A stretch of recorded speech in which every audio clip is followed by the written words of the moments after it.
মালয়েশিয়ার প্রধানমন্ত্রী আনোয়ার ইব্রাহিমের আমন্ত্রণে দেশটি সফরে যাচ্ছেন প্রধানমন্ত্রী তারেক রহমান। সরকার প্রধানের এই সফরে বাংলাদেশি কর্মীদের জন্য মালয়েশিয়ার শ্রমবাজার আবার চালুর ঘোষণা আসতে পারে। চলতি বছরের ফেব্রুয়ারিতে বিএনপি সরকার গঠনের পর প্রধানমন্ত্রীর প্রথম বিদেশ সফরে কোন দেশে যাবেন তা নিয়ে গত ৩ মাস ধরে নানা আলোচনা চলছিল। ভূরাজনৈতিক প্রেক্ষাপট এবং এই অঞ্চলের প্রধান শক্তিগুলোর সঙ্গে একটি সতর্ক কূটনৈতিক ভারসাম্য বজায় রাখার কৌশল হিসেবে সরকার প্রধান দক্ষিণ পূর্ব এশিয়ার দেশ মালয়েশিয়ায় প্রথম সফর বেছে নিয়েছেন। এরপর তিনি যাবেন চীনে।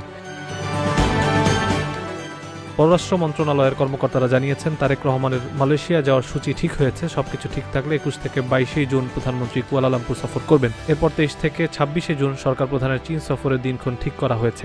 প্রধানমন্ত্রী কুয়ালালামপুর থেকে সরাসরি বেইজিং যাবেন নাকি ঢাকায় ফিরে বেইজিং যাবেন তা এখনও চূড়ান্ত হয়নি। সংশ্লিষ্টরা বলছেন, প্রধানমন্ত্রী মালয়েশিয়া সফরে অভিবাসন সংক্রান্ত বিষয়টি অত্যন্ত গুরুত্ব সহকারে আলোচনা হবে। এক্ষেত্রে বাংলাদেশি কর্মীদের জন্য প্রায় ২ বছর ধরে বন্ধ থাকা শ্রমবাজারের জট খুলতে পারে। ফের বাংলাদেশিদের জন্য মালয়েশিয়ার শ্রমবাজার চালুর ঘোষণাও আসতে পারে। প্রবাসী কল্যাণ ও বৈদেশিক কর্মসংস্থান এবং পররাষ্ট্র মন্ত্রণালয়ের কর্মকর্তারা বলছেন, বড় কোনো উপলক্ষ ধরে সাধারণত সরকার বা রাষ্ট্রপ্রধানদের সফরের সিদ্ধান্ত হয়। এক্ষেত্রে প্রধানমন্ত্রীর মালয়েশিয়ার সফরের বড় একটি উপলক্ষ হতে পারে শ্রমবাজার চালুর বিষয়টি। শিগগিরই মালয়েশিয়ার শ্রমবাজার খোলার ইঙ্গিত দিয়েছেন প্রবাসী কল্যাণ ও বৈদেশিক কর্মসংস্থান মন্ত্রী আরিফুল হক চৌধুরী।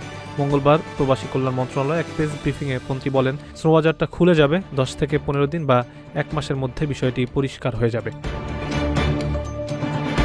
প্রবাসীর সিটিতে চলছে বহুল আলোচিত ফ্রি ফ্ল্যাট অফার, অর্থাৎ আপনি যে টাকা দিয়ে এখন ফ্ল্যাট কিনবেন ৫ বছর পর সেই সম্পূর্ণ টাকা ফেরত পাবেন, আর সেই সাথে পাচ্ছেন একটি ফ্ল্যাট একদম ফ্রি।